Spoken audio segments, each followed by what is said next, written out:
Well, for the very latest on the student protests in the U.S., let's bring in our Washington correspondent, Fraser Jackson. Fraser, good morning to you. These protests are really starting to build steam across the country. Yeah, we're starting to see them everywhere, from USC in California to the University of Texas in Austin, where arrests were made on Monday, to Northwestern in Illinois and also in Atlanta as well. There were actually 2 professors arrested in Atlanta on Monday, and the total nationwide is well over 1,000 at this point, although it should be said that not all of them are students.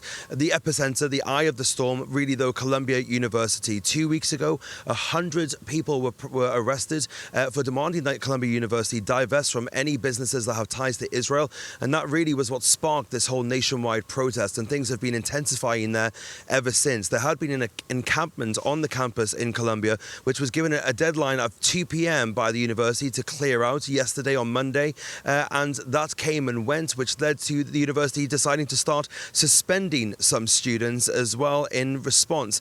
Overnight, we saw those students then take over Hamilton Hall, the same place that was taken over by students in 1968 who were protesting the Vietnam War. That, of course, now something that Columbia University is now celebrating, that protest, the anti-war protest. So some of the students there in Columbia seeing a bit of a dichotomy there.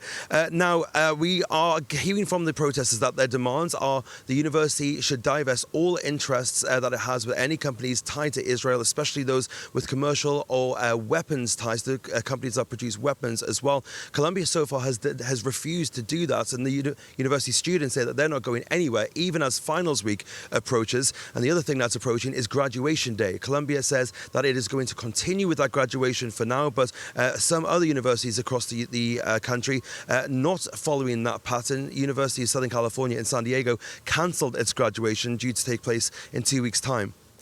Now, Fraser, you are at George Washington University, which is right in the heart of D.C. right now. We can see those tents behind you there. The protests are in their 5th day. What's the feeling like there on that campus? Well, I must say the protests here in Washington are much more peaceful than we've seen elsewhere. There have been no arrests so far, but they have grown in size. Since I was here on Thursday last week, when there was only about 20 or so tents behind me, that has now grown. Let me step out of frame and I'll bring you into the scene that I'm seeing here as well. Now, these barriers that you can see in the center of the encampment here were actually things that have been erected to stop the main site of the encampment where we are now, the main square in George Washington University.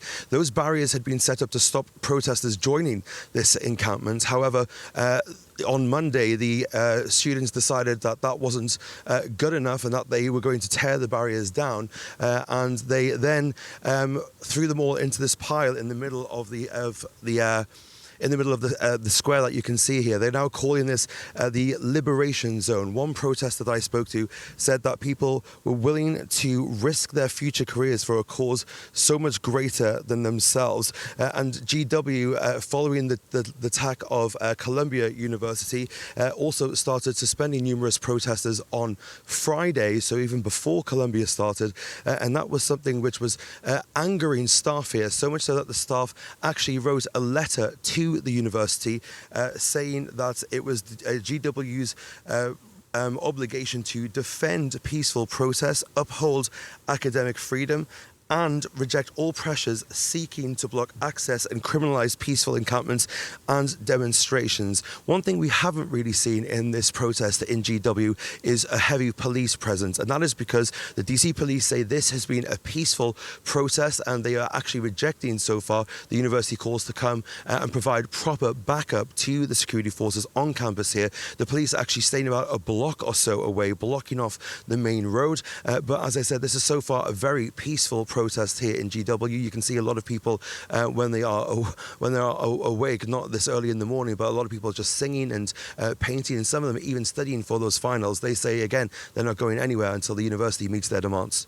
All right, Fraser, thanks for that. That's our Washington correspondent, Fraser Jackson, reporting from George Washington University in the heart of D.C.